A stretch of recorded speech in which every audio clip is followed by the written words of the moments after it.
Hello everyone, and welcome to today's live broadcast on BioPlex, a protein interaction network created from thousands of protein immunopurifications. My name is Pfam from LabRoots, and I'll be your moderator for today's event. Today's webcast is presented by LabRoots, the leading social media site for science professionals, and sponsored by Cell Signaling Technology. Cell Signaling Technology is a private, family-owned company founded by scientists and dedicated to providing the world's highest quality, innovative research and diagnostic products to accelerate biological understanding and enable personalized medicine. Their employees operate worldwide from the U.S. headquarters in Massachusetts and their office in the Netherlands, China, and Japan. For more information, please visit www.cellsignal.com. Before we get started, here are a few instructions. We want to hear from you during this interactive broadcast, so please ask questions or leave us a comment. Answers are also welcome. You can do this by hitting the green Q&A button at the lower left of the presentation window and typing in your comments and questions. We'll try to get to as many as we can, and we'll follow up with you if we don't have time for it today. Do you want a better look? You can enlarge the slide window by clicking on the screen icon in the lower right-hand corner of the slide window. If you can't hear or see this presentation properly, please let us know by clicking on the support button on the top right or use the Q&A button. We'll make sure to resolve any issues. This webinar has been approved for continuing education credits. Please click on the CE button at the bottom left corner and follow the process to receive your credits after the webcast. Now let's get right to today's presenter. We're proud to present Dr. Stephen Gygi. Dr. Gygi received his PhD from the University of Utah in the area of pharmacology and toxicology. He performed a postdoctoral fellowship with Rudy Ebersold at the University of Washington in 1996. He joined the faculty at Harvard Medical School in 2000, and he is currently a professor in the Department of Cell Biology. Dr. Gygi is a leading technologist who uses mass spectrometry to answer fundamental questions in both normal and abnormal biology. He specializes in instrumentation advances for global cellular protein measurements. I'll now turn it over to Dr. Stephen Gygi. Okay, thank you for this opportunity to speak today. I'm excited to try out this new format, which I haven't actually experienced before. I'm also grateful to Cell Signaling Technology for both inviting and sponsoring me in this endeavor. I hope that it will become abundantly clear through this talk that protein-protein interactions can provide a powerful window into nearly any gene-specific biology. So here's the outline from my talk. It will be split into two parts. I will first go over the key concepts for about 15 minutes, and then I'll move on to an example of collecting a large protein-protein interaction data set, the BioPlex data set that we'll talk about. So first, we need a definition of proteomics. And so proteomics is really the systematic analysis of proteins for many properties. This includes their expression, their activities, their structure, their modification state, and for today's lecture, for their interactions. And there are 5 key concepts that I'd like to go over to help us understand a little bit more about what is mass spectrometry-based proteomics. So the first concept is that we should remember is what exactly is a mass spectrometer and what exactly does it measure? Well, a mass spectrometer is the smallest scale in the world. It can measure the molecular weights of atoms. For example, carbon's 12, nitrogen's 14. Let's take a case specific to proteomics, though. So let's say we have 3 peptides, and we want to know the sequence of those 3 peptides. Let's say one of these peptides is, say, 7 amino acids, and one of them is 10, and the other is 12 amino acids. So we have 3 peptides that we're interested in, and for those 3 peptides, we want to know the sequence of those 3. Well, the mass spectrometer could help us with that. We could infuse these into a mass spectrometer, and the mass spectrometer requires 2 principles to work. Everything needs to be in the gas phase, and everything needs to be charged. It can't work with neutrals. And so this electrospray-ionization process here can accomplish both of those, and the peptides can then enter the gas phase in a charged form. And then they can be passed through this quadrupole mass analyzer here, which can allow for determining the molecular masses expressed as mass-to-charge ratios for those. And those are detected via an electron multiplier in this case on the mass spectrometer. And so now we could know, if you look at the bottom here where there's a mass spectrum, on the x-axis there's a mass-to-charge ratio, m over z. And this is really where you're measuring the mass. And on the y-axis, there's the abundance that's there. So this is the signal that the mass spectrometer is seeing. But how does knowing the mass of this number 12 here at 667, how does that help me to know that it's alanine, glycine, leucine, arginine? How can I learn the sequence based on just the mass? Well, to do this, we need another step, another stage, and actually a different mass spectrometer, which is called a tandem mass spectrometer. So this is called multi-step analysis in mass spectrometry. So this is a different situation here.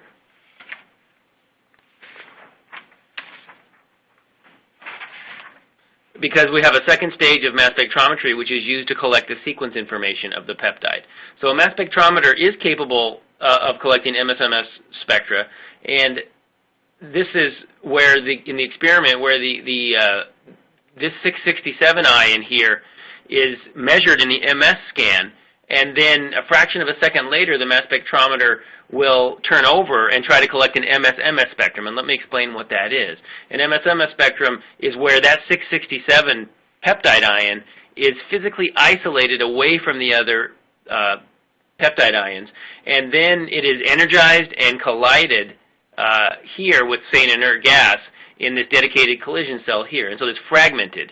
And then here in the third quadrupole, we read out the fragments that are coming through there. And so this mass spectrum here, this MS-MS spectrum here, it really represents all of the fragmentation information, the structural information from that 677 ion. And this really can tell us about the amino acid sequence here because, for example, the mass difference between these two peaks here, that might be 99 and that might be a valine, right? So you could start to learn something about the sequence information there.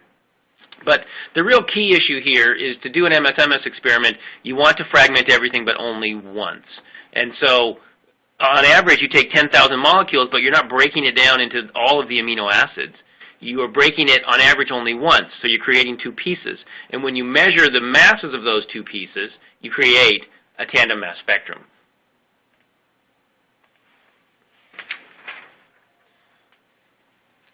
So peptides can be fragmented at many positions on the backbone, and we'd like to push out a poll here too, just to see what you're thinking about and where you work. But here is most commonly the amide bond, which is the place on the ribosome where these amino acids are put together. That is the weakest bond, and that is where normally a peptide will fragment under these conditions. And so if you look at a peptide, it will have many places along the backbone where it could be cleaved. And, for example, cleavage here would produce two pieces. It would create this piece here, which contains the intact C-terminus, and this piece here, which contains the intact N-terminus, and they have different masses. But if you fragmented it on average at all of these different positions, but on average only once per molecule, you would read out these many fragments, and that would give you a tandem mass spectrum. And then you put it all together, it looks something like this,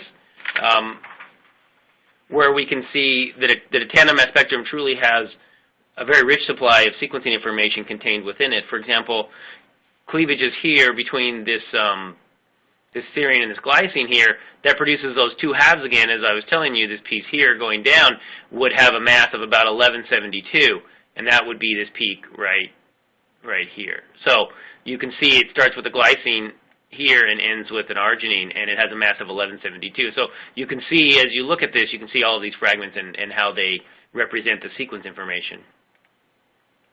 So to put this together a little bit more as a third concept, it's about database searching and protein ID, and the goal here is really to take this particular tandem mass spectrum to reassociate it back with a peptide to find the sequence of that peptide, and then to assign that back to the protein. So we're just moving backwards towards where we started.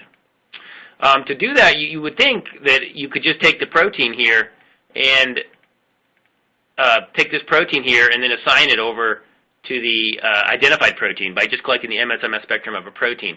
But typically, we don't deal with We don't deal with proteins that much at that level. This is a whole other field which is called top-down proteomics. It's dedicated to just this. But for the majority of us, peptide sequence is much easier and it's more mature. To do this, we use kind of a circuitous route where we start at the protein and then we move to peptides here. Trying to draw everything. We move to peptides here by digesting it with an enzyme. Then through sequencing in the MSMS and the mass spectrometer, we identify those peptides. And after identifying those peptides, we put them back together and associate them back to get to the protein. So there's this circuitous route that we take as we move to identify a protein by mass spectrometry.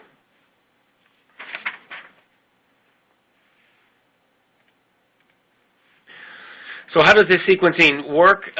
We assign the sequence match to an MSMS spectrum. This is accomplished by several algorithms. The very first was called Sequest, and it is still the one my lab uses today. Sequest takes, for example, the entire protein database from yeast, and then it would digest that protein database in silico. So you create hundreds of thousands of peptides from those 6,000 proteins. And then only the peptides that had the mass that could potentially match the peptide that I'm seeing would be considered. And then you would, Sequest would compare a theoretical tandem mass spectrum with an acquired one that I have here. And by correlating the score for this, we could learn and match the peptide back to what's in the database. So this is kind of how it works. It matches it back up using predicted spectra. And you can always go back and look at it and see how you did with that and inspect it and see how things look. And what you really notice when you do this is that there's really two ion series here, meaning we're sequencing it this way from the C-terminus, and these ions are the same thing, but they come from the N-terminus. So there's two different ion series, lots of information to help us to sequence a peptide by mass spectrometry. But the final thing maybe to remember is that we are trying to identify a protein here. When we digested the protein, we created many peptides.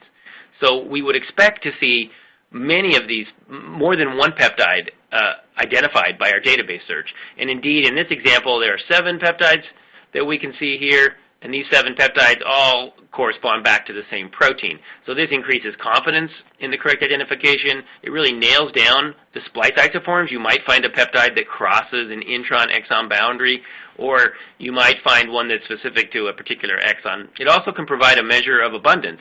If I identified by 7 peptides under this condition for this protein, and the next time I identified by 70 under a different condition, the fact that I had 70 peptides matching would suggest, and you could rightly conclude, that there was more protein present in the other condition. So you can use it as a measure, as a quantitative measure as well, this number of peptides, and that's called spectral counting.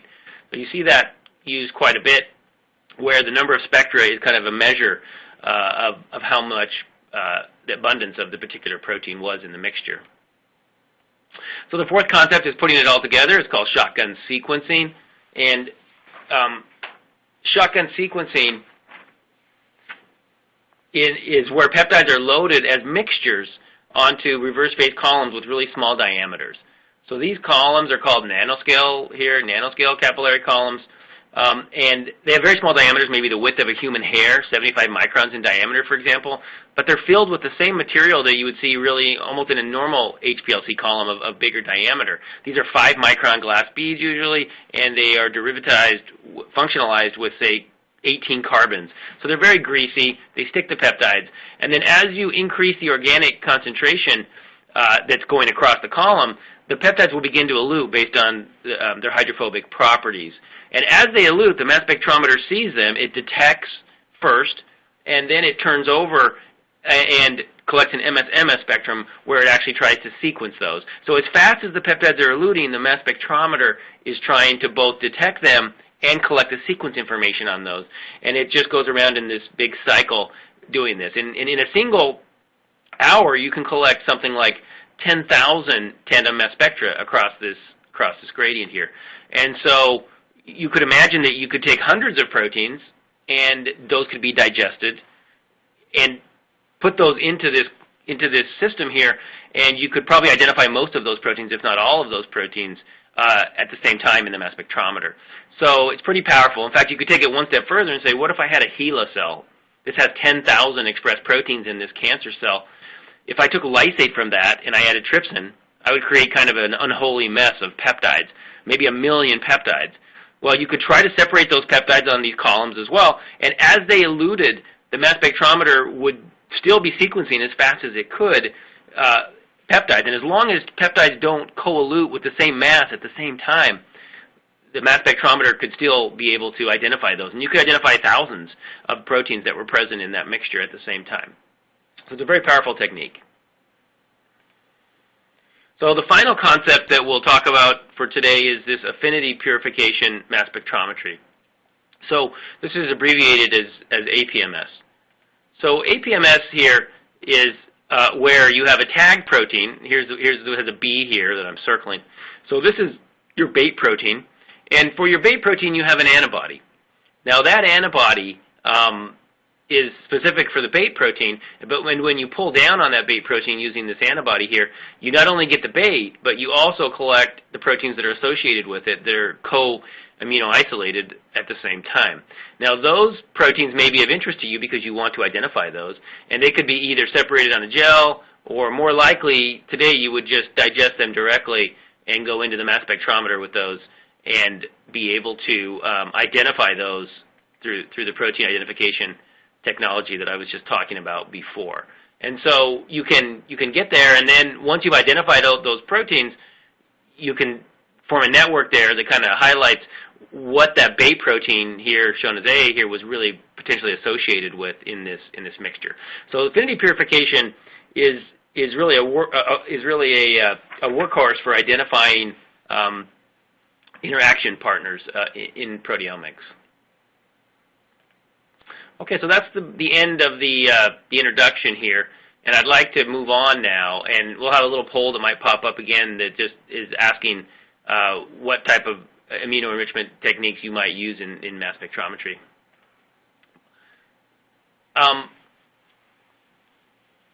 So in the next 20 minutes, I'd like to highlight our recent efforts to create a network of protein-protein interactions that encompasses essentially every protein in the human genome. So why would you want to do this? What's the value in protein-protein interactions? And so this is just an example that might help you. So tagging an unknown protein, in this case, we've tagged this protein here called GATSL3. GATSL3 is a protein, if you look it up, of unknown function. There's nothing really known about it. But when we pulled down on this protein, it came down with 5 other proteins. And these 5 proteins, what we noticed was that 3 of these ones I'm highlighting here, 3 of these proteins were actually part of another complex called the GATOR2 complex. So this GATOR2 complex is involved in sensing amino acids and relaying that information to mTOR pathways. So knowing that the GATOR2 was pulled down with GATSL3 here, we could implicate GATSL3 potentially in the processes of GATOR2. And if you look at the structure, the gene structure of GATOR2, which was renamed GATSL3, which is renamed to Castor1, what you see is it contains these ACT domains here. So there are 2 ACT domains, dual ACT domains here. And these ACT domains in bacteria are known to bind nucleic acids as well as amino acids. And the closest homologue to the human ACT1 is right here. It's this aspartate kinase that binds actually a lysine into this domain. So there's some evidence that these ACT domains can already bind amino acids, and so the hypothesis you would generate is that there's some amino acid that's being bound by GATSL3, and that is being then relayed to GATOR2, and that ends up working through that process with mTOR. And it turned out to be true. This is the paper that was published here, where it was figured out that that Castor actually binds arginine, not lysine this time, very specifically, and that it can sense the levels of arginine in the cell. And you can get all that hypothesis and those ideas directly from just some pull-down information. And so, this is kind of one of the major reasons why you would want to do protein-protein interactions, is to kind of generate these new hypotheses. Another reason you might want to generate or to identify proteins interactors can be illustrated in this slide here, which is fairly complicated, but I think I can highlight that for you. So what I'm showing you here is a pathway from a signaling transduction pathway where you have a receptor which is named R here, and that receptor is going to cause L and M here to dissociate, and then L is going to bind to some new partners, and at the end, all of this is going to end up that S is a transcription factor. It's going to enter the nucleus, and it's going to cause the translation of a new protein, which is going to end up in the outer membrane of mitochondria. So this entire pathway here, from the receptor to the new protein, this pathway here, you might want to understand that. And if you had an antibody against L here that I've got right here circled, so if you had an antibody against L, you could pull it down. And when you pull down L, you can see the star graph around it. These are all the proteins that you would pull down with it. And if you knew the function of R or of lysine or, of K or J or some of these other proteins, you could learn a lot about what L is doing. And so that would be very interesting to you. But if you look at the structure of that star graph where you have L in the middle and these other interactors around it, that does not resemble what the pathway really looks like. However, if you were to then do more reciprocal pull downs where you picked M and T and U and N and P and pulled down on all of those, and then you would create a network that looks like this. So by performing many immunoprecipitations, we end up with something that now begins to look a little bit more like the pathway. For example, L here is just 2 hops away from S, which is the transcription factor, and you can even see some of the underlying regulatory pathways that are present there. And so this is a very, very strong argument, I think, for why one might want to collect an entire map of every human, of the interactions of every human protein. And so that's what we set out to do about 3 years ago. The first paper was published last year, and this includes a network of thousands, really, of these APMS experiments. So take thousands of human genes, express those proteins, pull those down, and see what's interacting with that, and see what we can learn. And so this was the first paper from that. So we named it BioPlex. BioPlex stands for biophysical interactions from Orpheome-based complexes. And let me kind of explain a little bit more about what that means. So there's a collection of DNA called the Orpheome 8.1. So this is 13,000 clones, so 13,000 DNA sequences. So think of 130 96-well plates. And each one of these has 96 genes, DNA sequences on it. And so we wanted to take each one of those and to express those in a cell and pull those down and to identify the interaction partners from those. Our short-term goal was to do this for 2,500, which is about 10% of the human genome. And our long-term goal was to take 10,000 of these and to make a map for that. And I'll show you our progress. So this is the team of people that have been working on this. So there's more than a dozen people that were involved here. In fact, there's a cell culture team here, which really did a massive amount of work in growing those cells up. There's a biochemistry team. There's an instrumentation person here, Joao Paulo, who looks a little bit tired, but has been tireless, I guess, in these mass spectrometry experiments. The informatics and the data analysis was performed by these two people here, by Ramin Rad and by Ed Hutland, and Ed really drove putting together all of the work for the first publication here. Lots of the data that I'm showing you here he put together. And of course, Wade Harper was a big part of this as well, as he's a co-PI in the grant, along with Matt Soa, who we began this endeavor together. So it took a lot of people to do this.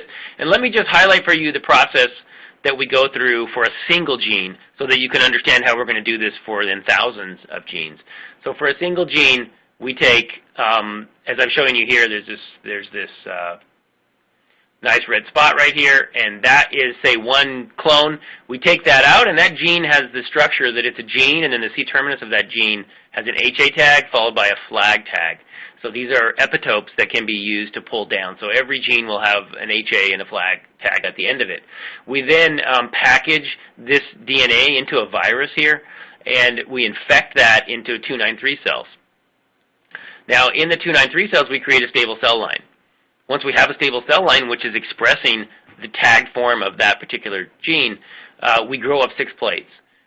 Those 6 plates then are harvested, and we do an immunoprecipitation experiment using an antibody against the HA tag.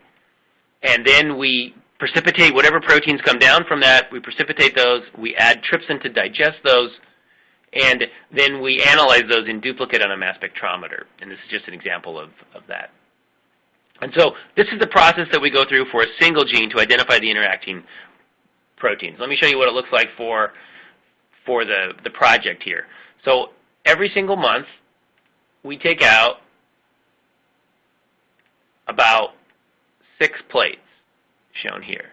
So 6 plates is about 600 baits, 600 clones.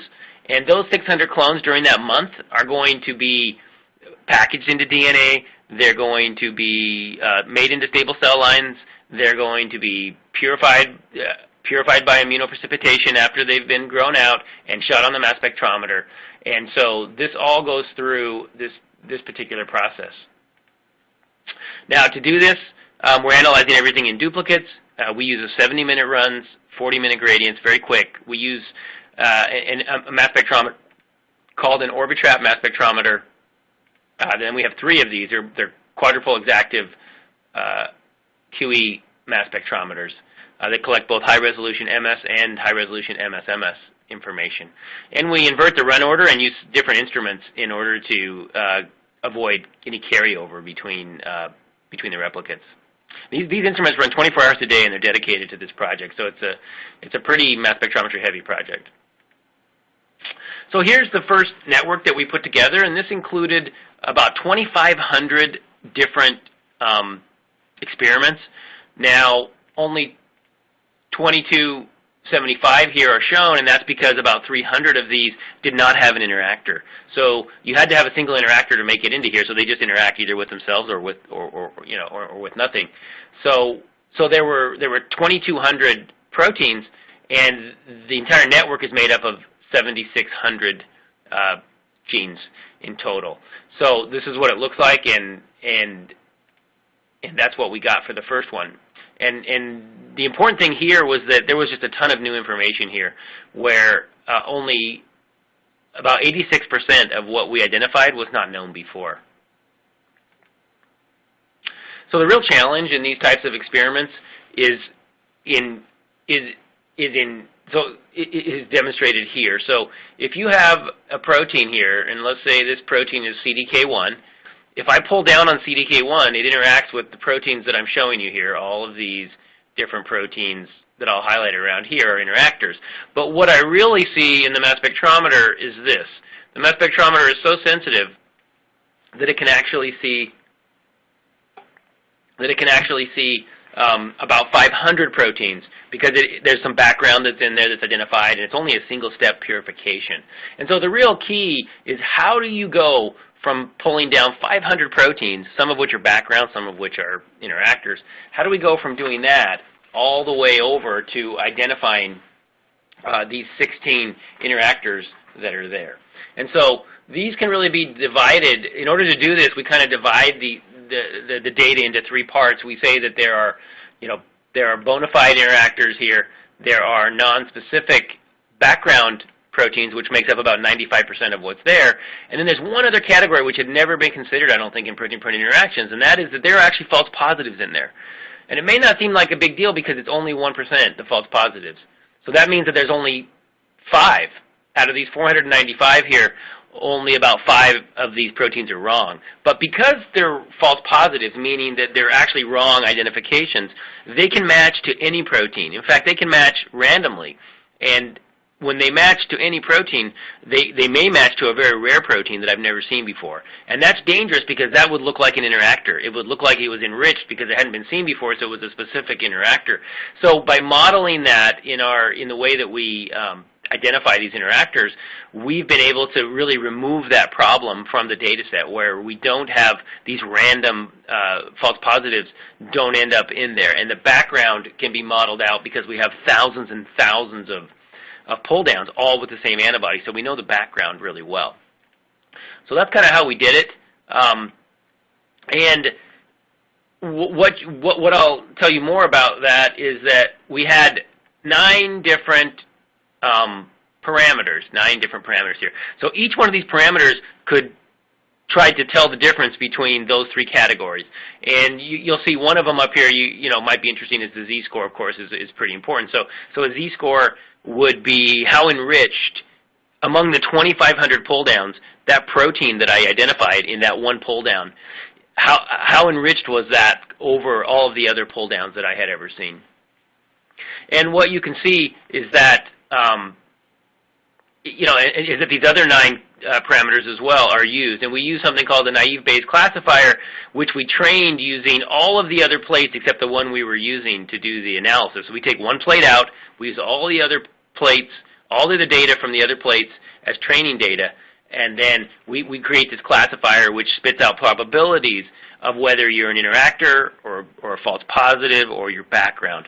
And so that's how we moved from here over to here to get this map.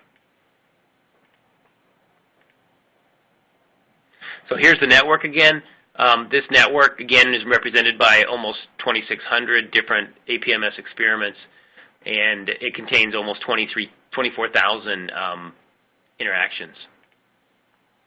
So what can we learn from these maps? And if you just look at them here's 3 examples. And what I'm showing you here is everything that we got for this bait. So XRCC2, it pulls down these 3 proteins, 1, 2, 3. So these 3 proteins, that's all it pulls down, and these are all involved in the BCDX2 complex, so it makes sense. And these are responding to DNA damage. And of course, over here, you see this EIF4E, which has pulled down the entire complex. Everything is known. And the SEPT1 protein over here pulls down all of these other SEPT proteins. It pulls down SEPT1 to SEPT11. So, you know, pretty amazing coverage on some of these complexes and the way that it works. So that was just some good evidence that it really works well. So how do you benchmark how well you're doing? So there's a gold standard in the field called the CORUM database. So the CORUM database is contains carefully validated complexes that are often from low-throughput experiments. It is about as close as we may come to a gold standard. Here's one CORUM complex, which is called the ARP23 complex. So this is involved in actin nucleation. And there are 7 known members. You can see the two highlighted in blue here are the ones that were baits, and of course they pull down the other 5 members as part of that. And so you get the entire complex is returned here based on just having these 2 baits. So in this case, we have 100% coverage across this CORUM complex. Here are 6 other examples, or I guess 5 other examples of CORUM complexes. And you can see the blue are baits again, and that we were able to pull down basically the entire complex many times, except for this one down here where we didn't do as well. But overall, you do pretty well for how you pull down these complexes. And if you look at it in general across all of the complexes, what you see is that, if I draw the line here, what you see is that for about 80% coverage, so we found 8 out of 10 members of these complexes more than half of the time. So that's a lot, and we found 100% of these complexes a third of the time. So you know, there's really tremendous coverage on these well-known complexes that were acquired at low throughput that are annotated in this CORUM database. And when we don't do well, what you notice is that we often, like right here, you can see this additional, the blue ones are the ones that were baits, and the reds are the ones that are interactors, but the purple one here was one that was done after that, so it wasn't done in the first 2,500, but it was done at, say, number 3,000 or something. And you can see that it begins to add in a little bit more of what's happening with this complex. So we fully believe that as we go forward, all of these complexes are going to be filled in based on just including more and more baits. So once you have this large network, really gigantic network, what can you do with it? Well, I guess we all went to high school, so we all understand what it means to be in a clique, right? So the definition of a clique is that everything interacts with everything else. And the first, the best example maybe of a clique is something like this, where you have a 3-member clique. So this is where all 3 members are interacting with each other. As you can see, this is a 3 clique. And there's an algorithm called clique percolation. And clique percolation would take that same clique, and it would try to add additional cliques onto the sides of that one, as shown here. And by doing that, you could increase that size of that clique. And so this is really a way to kind of cluster or to find communities in a network. And so that's what it's trying to do. It's trying to find clusters, find communities within a network. And if you apply this to the BioPlex network, you allow it to go through this clique percolation algorithm, what we found is that there was about 350 different communities. So these 7,000 proteins in this network, they can be filtered back into about 354 communities. Now, some of these communities are very large and contain, you know, many proteins, but not many. This is way up here. So this is one that had, say, the splicing proteins or RNA binding proteins up here with more than 100 members, a few of those complexes. But the vast majority are down here, and these have less than 10 members. And so you can see that most of these are just small complexes of proteins that are interacting all with each other, and that they form communities. And what can that tell you about this graph? So here, for example, what you can see is that I'm highlighting this box right here. So this is panel I, as we call it here, and it has 6 different communities that I'm highlighting. There's an orange community, a blue community, light blue community, a green, purple. And if you look down here, you can see it's blown up with the actual protein-protein interactions that are shown within it. And what you see is pretty amazing. What you see is that this network partitioning that's done by this clique percolation, that it really reflects the real organization that's inside the cell, the real architecture. For example, you have the regulatory and the core particle for the proteasome. You have these other proteins that are associated with the proteasome that are nearby. And so you can really get this kind of architecture, this structure that can be pulled out based on these communities and how they're organized with each other. Here's just another example of how that is. If you look here at this number 3, which is right here, it's blown out over here, and then you can see it over here. So this has 3 communities, fairly large communities. This largest community here, the purple one here, this is a this community here is a large phosphatase community, gigantic. And there's also a kinetochore and an RNA polymerase community here. So what this suggests is that there are common regulatory factors, or there are common mechanisms that are involved in regulating these, that probably the phosphatase is highly involved in regulating these 2 other communities that can be pulled out together. It's pretty cool. One of the other things you can do with these communities is you can begin to do kind of gene set enrichment and just kind of looking at each community and seeing what's present at higher than you would expect, what different categories are enriched in there. And so if you look here,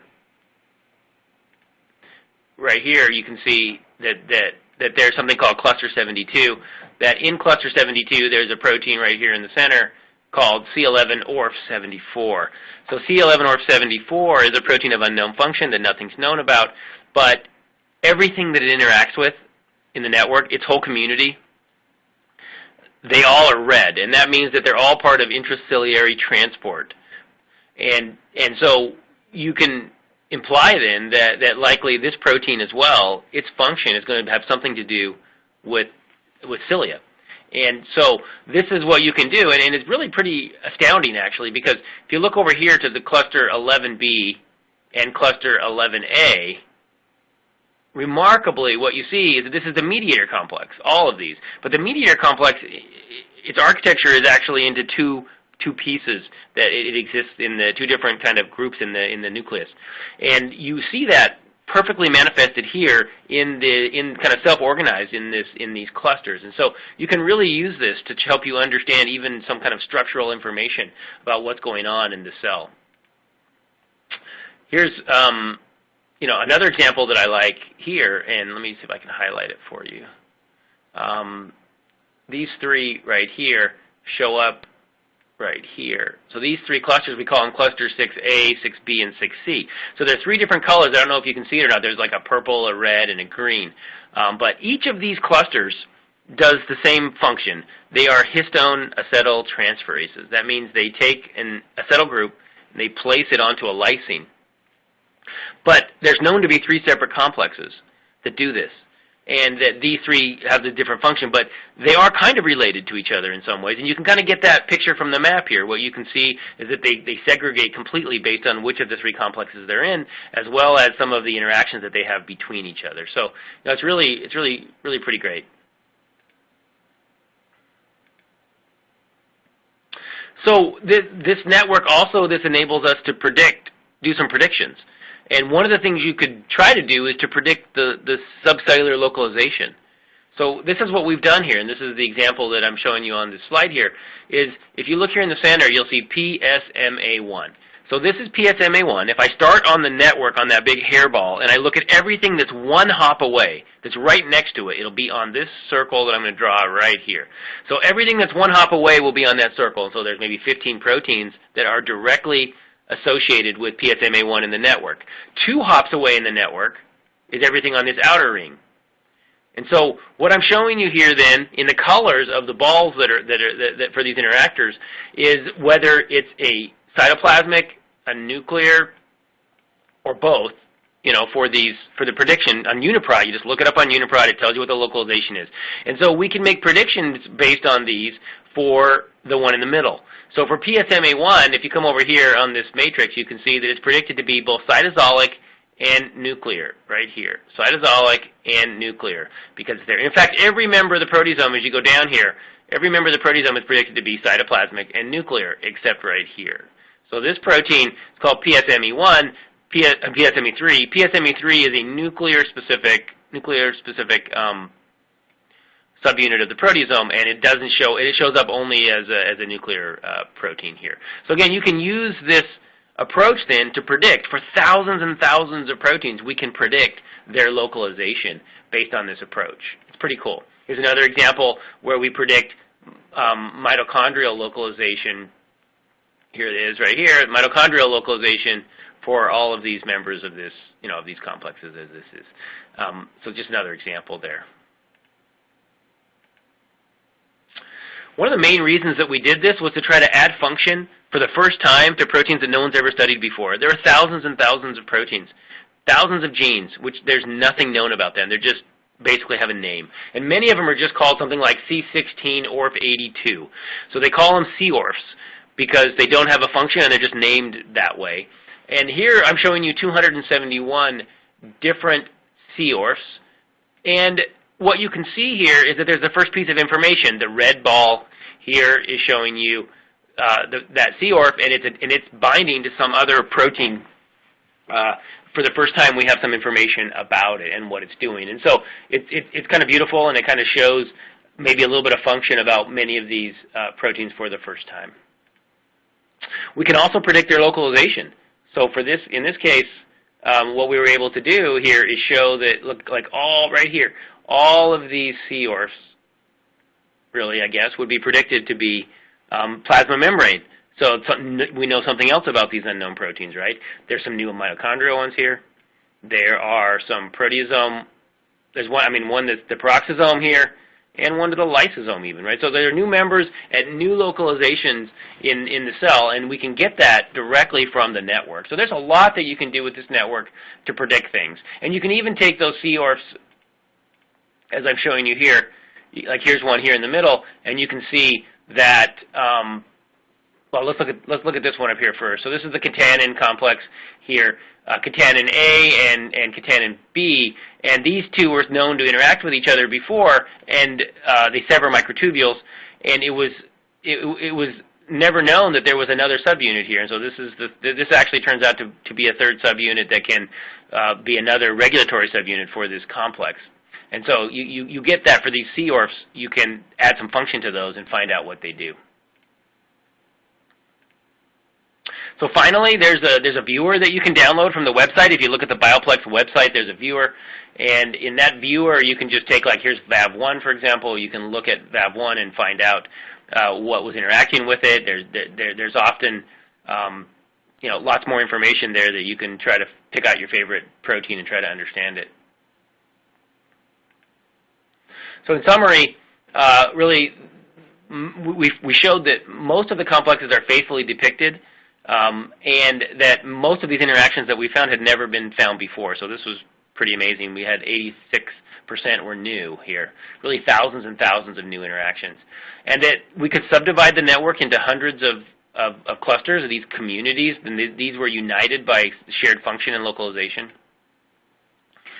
Also, I didn't show you this for time purposes, but you could think about doing this. You have the domains on these proteins as well, and you could ask questions to see if any two domains are enriched or are associated more than you would expect by chance, right? So we did that, and for thousands of domains now, we can predict that they're associated with each other for some reason, that they have something to do with each other. And so we've done that domain analysis as well, which is something new. And we can also predict subcellular localization, as I showed you. And finally, all these new ideas about novel proteins. This was really the most exciting thing for me, was to be able to just see so many unknown proteins for which we now have our first hint about what they're doing and what their function is. So I guess that's the end of this part here before we take some questions. And I would just like to really thank the two sponsors for this project. So this was dual funded. It was funded by the National Human Genome Research Institute, which is part of NIH, and it was also funded by Biogen. So we had a pharmaceutical company as well as government funding to do this, because it really took millions of dollars to be able to do this. And our goal is still to finish the entire human genome as much as we can. And on the website, I think there's almost 6,000 or more of these experiments now, whereas the publication that I showed you only covers 2,500. So there's a lot more data there to be looked at. And I'd also just like to thank Cell Signaling Technology for sponsoring this event here and for helping us out with getting this webinar today. Thank you very much. Okay, that was a terrific presentation, Dr. Gygi. Thank you so much for bringing that information to us. Before we get started with the live Q&A session, we'd like to get some feedback from the audience. So if you could, please give us your thoughts on the poll that's appearing on your screen right now. We'd really appreciate your feedback. And as a quick reminder on how to reach us today, questions can be sent via the green Q&A button at the lower left of the presentation window, and we'll try to get to as many questions as we can. And it looks like we have some great questions already. The first question is, what are the ramifications of using just a single cell line, such as HEK293T, for BioPlex?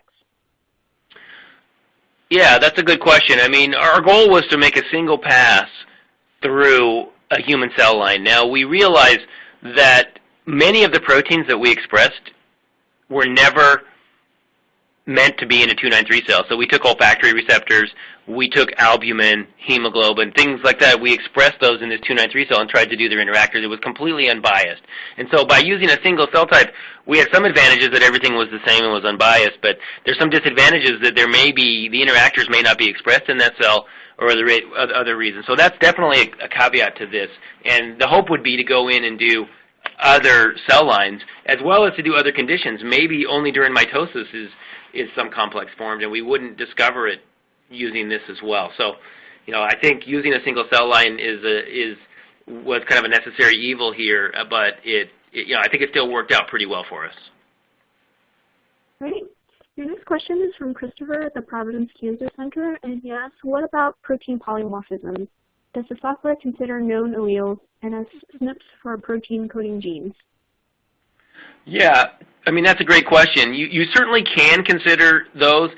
Typically, we use what we call a reference genome, and this is like for mouse, it's the B6 black, right? So it's not a different type of mouse, it's a B6 black mouse. So we don't, or for humans, it's just the reference genome.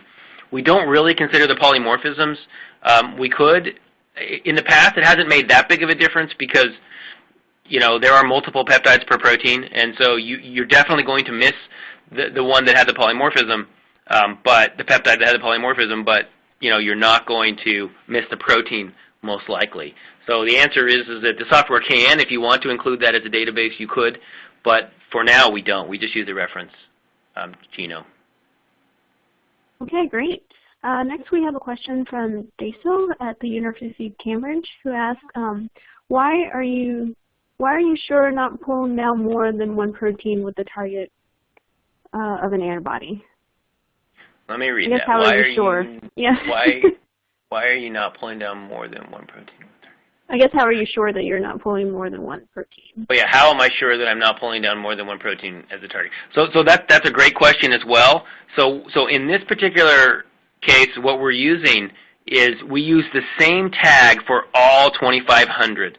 So this is so think of it that we have the gene, and at the end of the gene we have a tag, and that tag is called the HA tag. There's an antibody, and we have only one antibody that recognizes that HA tag. So every pull down is done with the same antibody. Now that antibody may recognize that tag, it may also recognize something else, but overall we know the background really well for what that antibody recognizes because we use that same antibody for everything. So it's not that we're using native antibodies here. We're not going in and pulling down using an antibody that was made specifically to pull that down. We're using an antibody against a tag which is expressed. So it's the same antibody for everything. Okay, great. Your next question is a little bit long, so feel free to read along with me.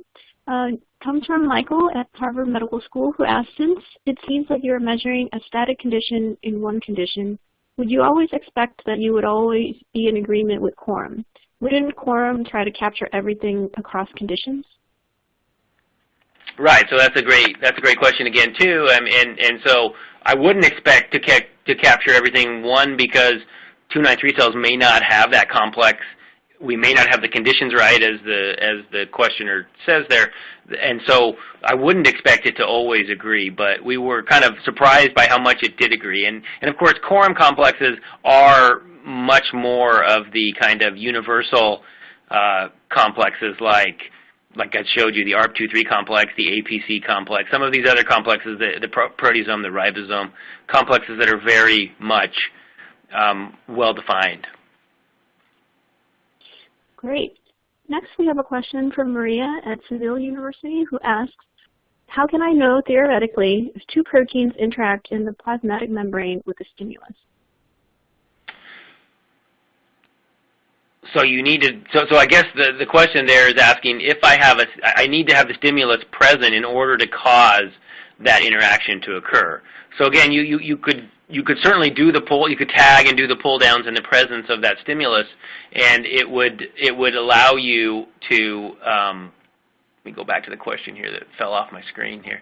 But you certainly could do the pull down in the presence of the stimulus and see if they interacted. Now, dealing with plasma membrane proteins, that's a very much another difficult situation there, and it may not work. It may be that you don't have the right detergent to keep the membrane proteins happy, or it may be that interaction is not stable enough without the exact membrane that you need. And in that case, you might have to use something like cross-linking. You could move to chemical cross-linking, where you might stabilize through covalent cross-linking those two together and then find them. There's another idea called BioID, which is where somebody, instead of putting an HA tag on the end of the protein, you could put what's called a biotin ligase type thing called BRA, and then that would biotinylate the nearest neighbors. Instead of pulling them down, you would use biotin to pull them down. So there are ways that you could look at this, and especially if that person wanted to email me, I could provide more information about what I would do in that case. That was fantastic. Next, we have a question from Atsushi at Johns Hopkins Medical School, who asks, have you tried another cell line such as neuronal or immune cell? We have done some of this work, not a lot, maybe 100 or so, in a cell line called an SY5Y cell line, which is kind of thought to be more of a neuronal type cell line. We've done some in SureCat cells, which are, obviously derived from immune cells. But we are currently, our next phase of this project is to create a second map in another cell line. And the second cell line that we've chosen is the HCT116 cell line. So this is a colon cancer cell line, which is, one of the issues with 293 cells, of course, is that they have, 80 chromosomes or something. So they're not 100% normal.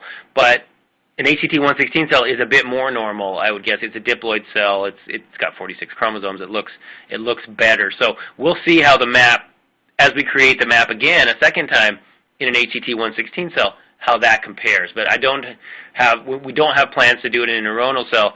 They don't transfect that well, or in an immune cell yet.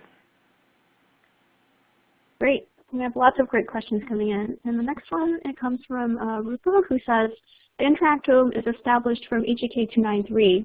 Would future interactome studies also include other cell types that are tissue-specific or disease-specific, such as cancer cells?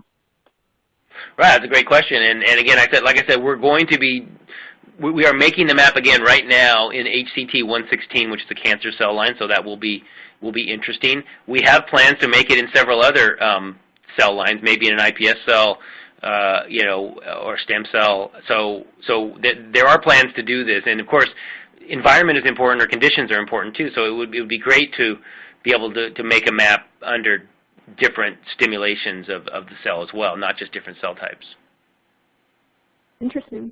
Next, we have a question from Chipe at DuPont, who asks, can weak transient interactions be identified by this method? Yeah, that's a pretty good question. I would define a weak or a transient interaction as something like a kinase binding to its substrate, where it might be 5 micromolar, might be the binding constant there. So I don't think it can detect those types of things, but I do think it's not really detecting only strong binders. So again, I think that the answer to the question is it's kind of in the middle. It doesn't detect weak, but it doesn't only detect strong.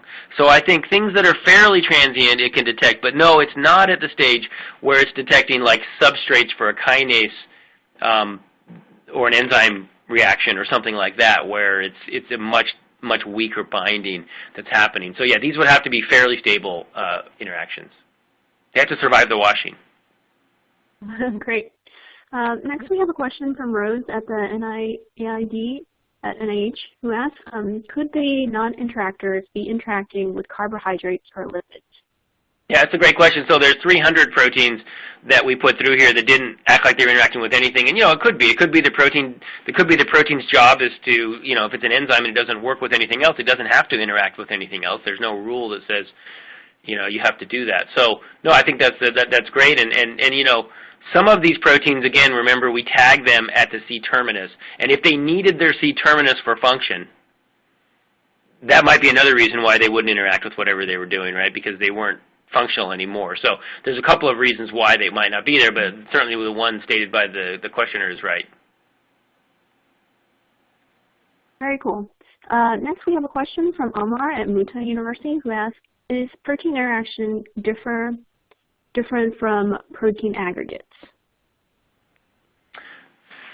Yeah, I think, obviously protein aggregates are usually precipitated. They're much more difficult to solubilize, and the protein interaction is just how things are normally happening, the normal physiology in the cell. You have, proteins interacting with each other and working together to do their normal physiological processes. So protein aggregates is more of a kind of more towards the disease states. Okay.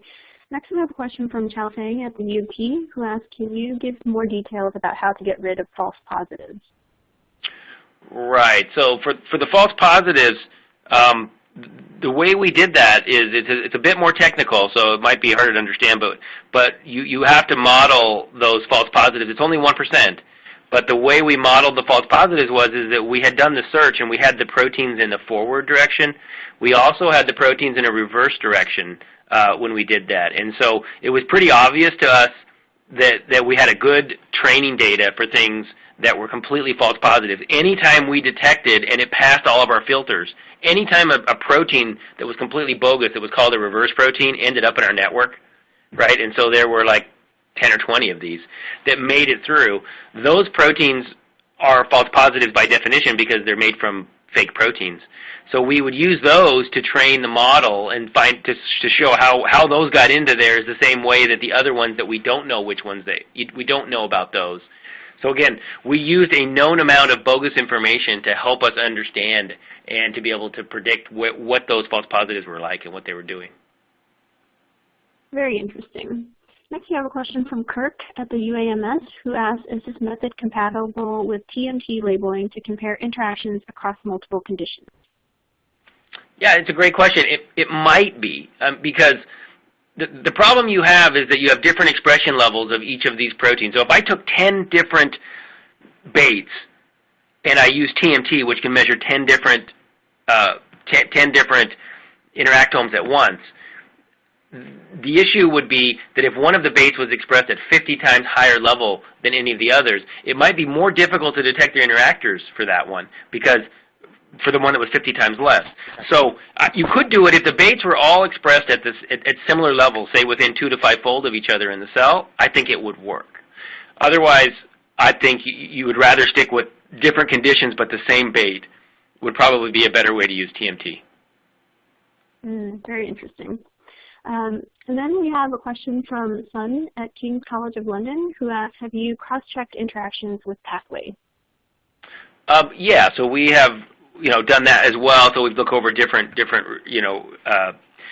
all the different KEGG pathways and all the different websites and different things. We've been overlaying these data, and other people have actually picked up our network and overlaid it on top of networks and pathways as well. I really think it's going to be the best network, certainly the most accurate network that we have to date. So I definitely think you can use it for networks and pathways.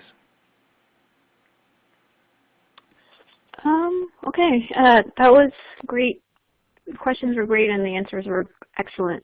I think we have a lot more questions than we have time for today, but if we didn't get to your question, we'll follow up with an email. And I would like to once again thank Dr. Stephen Gygi for his presentation. Do you have any final comments for us? No, just thank you so much for listening, and I hope you'll use the network, and it's a great thing. Thanks. Fantastic. I would also like to thank our, again, our speaker today for his informative presentation, as well as our sponsor, Cell Signaling Technology, for making it possible to bring this presentation to you. Today's webcast will be available for on-demand viewing through September of 2016. You will receive an email from LabRoots alerting you when it's available for on-demand and posted on labroots.com. Please feel free to forward this announcement to any colleagues who weren't able to join us for today's webcast. Thank you for logging in and participating in our broadcast today, and we'll see you next time.